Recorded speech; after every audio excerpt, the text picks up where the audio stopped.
परी नाम की एक छोटी और चंचल लड़की थी जो अपने माता पिता के साथ एक छोटे से गांव में रहती थी। वह गांव के बाकी बच्चों से अलग थी क्योंकि उसे हमेशा नई नई चीजें जानने की उत्सुकता रहती थी। जहां दूसरे बच्चे खेलकूद में व्यस्त रहते, वहीं परी अक्सर पेड़ों, नदियों और पक्षियों के साथ बातें करने की कोशिश करती। उसकी सबसे खास बात थी उसकी कल्पना शक्ति, जिससे वह साधारण चीजों में भी जादू देख लेती थी। गांव के लोग उसे प्यार से जादुई परी कहने लगे थे। गांव के पास एक बड़ा और घना जंगल था जिसके बारे में लोग तरह तरह की बातें करते थे। कोई कहता था कि वहां भूत प्रेत रहते हैं, तो कोई कहता कि जंगल में कई रहस्यमयी जादुई शक्तियां हैं। लेकिन गांव के लोग उस जंगल से दूर ही रहते थे क्योंकि वहां जाने वाले लोग अक्सर रास्ता भटक जाते थे।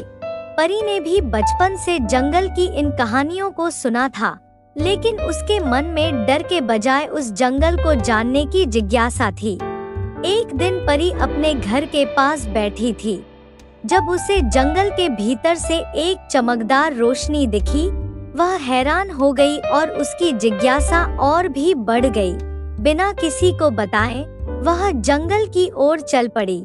रास्ते में उसे डर लग रहा था, लेकिन उसकी उत्सुकता ने डर पर काबू पा लिया। जैसे ही वह उस चमकदार रोशनी के पास पहुंची, उसे एक पुरानी जादुई किताब मिली। किताब पर लिखा था, सिर्फ सच्चे दिल वाले लोग ही इस किताब को देख सकते हैं। परी ने किताब उठाई और उसे खोलकर पढ़ना शुरू किया। किताब में एक रहस्यमयी दुनिया के बारे में लिखा था जो उसी जंगल के भीतर कहीं छिपी थी। इस जादुई दुनिया में जानवर बात करते थे, पेड़ गाते थे और हर तरफ जादू बिखरा रहता था। परी को इस जादुई दुनिया में प्रवेश करने के लिए किताब के निर्देशों का पालन करना था और बिना कोई देरी किए परी ने वही किया। जैसे ही परी ने जादुई मंत्र पढ़ा, वह एक अद्भुत दुनिया में पहुंच गई। वहां पेड़, पक्षी और जानवर सभी बोल रहे थे। परी ने अपने सामने एक सफेद उड़ने वाले घोड़े को देखा जिसका नाम बादल था। बादल परी के पास आया और उसे जादुई दुनिया के बारे में बताने लगा। परी और बादल जल्दी ही अच्छे दोस्त बन गए। बादल उसे जादुई दुनिया के अलग अलग हिस्सों में ले गया, जहां उसने कई अद्भुत चीजें देखी। परी ने उस जादुई दुनिया में कई नए दोस्तों से मुलाकात की। एक बातूनी तोता था जो हर किसी की खबर रखता था। एक शरारती खरगोश था जो हमेशा हंसता रहता था। वहां का सबसे बड़ा पेड़, जिसे सब वृक्ष देव कहते थे, परी को ज्ञान की बातें सिखाता था। परी को इस दुनिया में बहुत आनंद आ रहा था क्योंकि यहाँ सब कुछ जादुई था और हर कोई खुशी से रहता था। लेकिन इस जादुई दुनिया में एक बड़ा संकट था। वहाँ की जादुई शक्तियों पर एक दुष्ट जादूगर की बुरी नजर था। वह जादूगर इस दुनिया की सारी जादुई शक्तियों को चुराना चाहता था ताकि वह सबसे शक्तिशाली बन सके। जादुई दुनिया के सभी निवासी उससे बहुत डरते थे, लेकिन परी ने तय किया कि वह इस बुरी शक्ति से लड़कर सबकी मदद करेगी। वृक्ष देव ने परी को बताया कि अगर वह अपने सच्चे दिल और साहस के साथ जादूगर का सामना करेगी तो वह उसे हरा सकती है। परी ने यह चुनौती स्वीकार कर ली। उसे अपनी नई जिम्मेदारी का एहसास हुआ और उसने अपने दोस्तों की मदद से जादूगर को ढूंढना शुरू किया। परी के साथ उसका साथी बादल और बाकी जानवर भी थे जो उसे हिम्मत देते रहे। जादूगर से लड़ाई आसान नहीं थी। जादूगर ने अपने जादू से जंगल को अंधकारमय बना दिया था और परी को कई मुश्किलों का सामना करना पड़ा, लेकिन परी ने कभी हार नहीं मानी।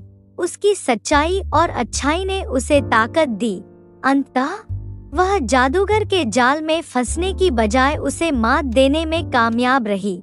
उसने जादूगर को पराजित किया और जादुई दुनिया को उसकी पुरानी रोशनी और खुशी लौटा दी। जादूगर के हारने के बाद पूरी जादुई दुनिया ने परी का धन्यवाद किया।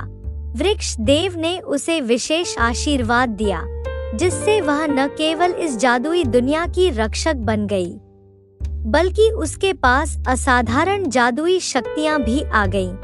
अब परी को एहसास हुआ कि सच्चा जादू सिर्फ शक्तियों में नहीं, बल्कि सच्चाई और अच्छाई में है। परी ने अपनी नई शक्तियों का उपयोग गांव के लोगों की मदद के लिए किया। उसने अपनी जादुई दुनिया और असली दुनिया के बीच संतुलन बनाए रखा। अब वह अपनी जादुई उड़ने वाली घोड़ी बादल के साथ रोज इस जादुई दुनिया और अपने गांव के बीच यात्रा करती। परी ने सिखाया कि सच्ची जादुई ताकत अच्छाई और दिल की सच्चाई में होती है। इस तरह परी की कहानी हमें यह सिखाती है कि यदि हमारा दिल सच्चा हो और हम दूसरों की मदद करें, तो हम किसी भी मुश्किल को पार कर सकते हैं। परी की यह यात्रा सिर्फ जादुई नहीं थी, बल्कि यह जीवन का एक अद्भुत संदेश भी थी।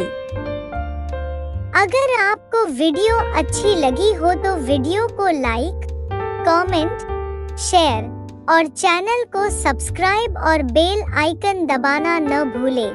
Thank you.